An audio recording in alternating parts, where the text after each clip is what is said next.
Children, I welcome you in today's English class where I am going to proceed ahead with the chapter A House is Not a Home, where we left in the previous video.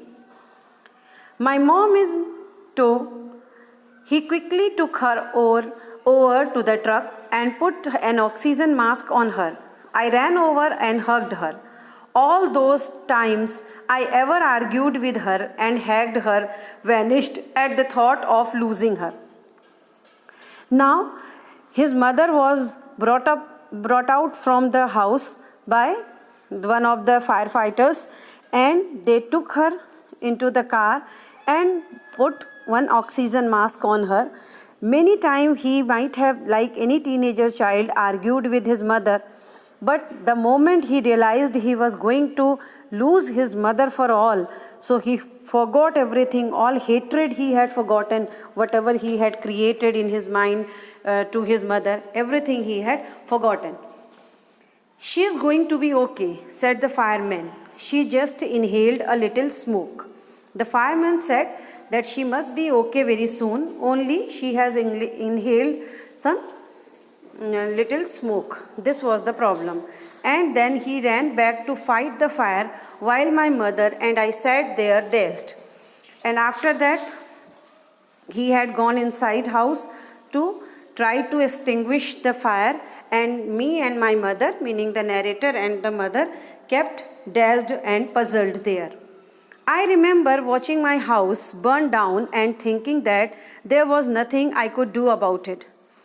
He remembered that he was watching there, his house was at fire, he and his mother was sitting there helplessly. They were not able to do anything.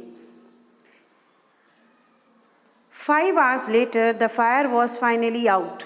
Our house was almost completely burned down. But then it struck me I had not seen my cat. 5 hours took to control the fire. Within that 5 hours, the fire was under control, but nothing was left in the house which was saved. But he was not bothered about it at that time, but bothered a lot about his cat. He could not understand what to do. He had not seen his cat for long. Where was my cat? Much to do my horror. I realized that she was nowhere to be found. Then all at once it hit me. The new school.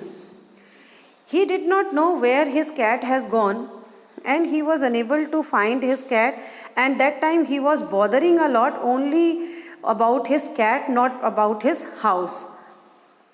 Then all at once it hit me.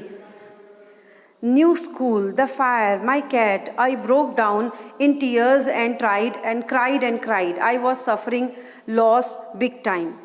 See, so many problems came on him all of a sudden.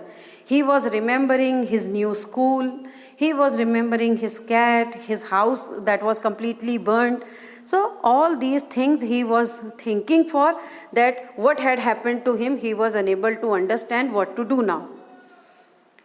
The fireman would not let us go back into the house that night. It was still too dangerous.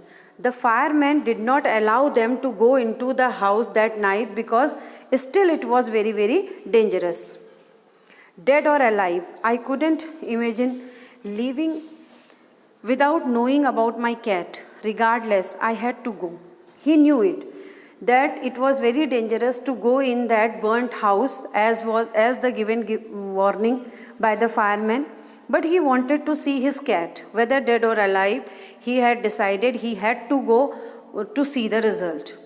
We piled into the car with just the clothes on our backs and a few of the fireman's blanket and made our way to my grandparents' house to spend the night. That night they were helpless, they were houseless. Only in car they have few dresses and blanket given by the fireman, and then they went to their grandparents' house at night to pass the night. The next day, Monday, I went to school when the fire broke out. I was still wearing the dress I had worn to church that morning, but I had no shoes. See, as he was Christian, so Christians going are going church on every Sunday. So that day when fire took out in his house, that day he was wearing the dress. Next day, Monday, when he went to school, he was wearing the same dress and without shoes. I had kicked them off when I was doing my homework. Why shoes were not there? Because the time fire broke out, he kicked them out. That is why he did not have any shoes.